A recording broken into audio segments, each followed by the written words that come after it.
അങ്ങനെ ഒഫീഷ്യലി ഇപ്പോൾ big boss announcement ചെയ്തിരിക്കുകയാണ്. ആരോഗ്യപരമായ കാരണങ്ങളാൽ സിബിനും പൂജയും ബിഗ് ബോസ് ഹൗസിനോട് എന്നേക്കുമായി വിട പറഞ്ഞിരിക്കുന്നു.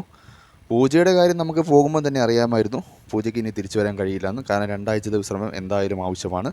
അനങ്ങാൻ പോലും സാധിക്കുന്ന ഒരവസ്ഥയിലായിരുന്നില്ല. സിബിൻ്റെ കാര്യം ഇന്നലെ നമ്മൾ അറിഞ്ഞിരുന്നു.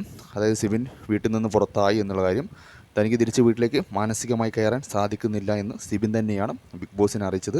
അതിനെ തുടർന്നാണ് സിബിൻ വാക്കൗട്ട് ചെയ്തത്. അതായത് തനിക്ക് ഇനി മാനസികമായി അങ്ങോട്ട് കയറിയാൽ താൻ തകർന്നില്ലാണ്ടായി പഴയ ട്രോമയിലേക്ക് പോകുമെന്നും ഡോക്ടർമാരും സിബിനും അറിയിച്ചതിനെ തുടർന്നാണ് സിബിനെ ബിഗ് ബോസ് വീട്ടിൽ നിന്ന് പുറത്താക്കി പോക്കിയത്. വേറെ കാരണങ്ങളൊന്നുമില്ല. പൂജയുടെ കാര്യം പിന്നെ ഡിസ്കിൻ്റെ കംപ്ലൈൻറ്റുമാണ്. ഇപ്പോൾ ബിഗ് ബോസ് അത് ഒഫീഷ്യലി അനൗൺസ്മെൻറ്റ് ചെയ്തു. ലൈവിലാണ് പറഞ്ഞത്.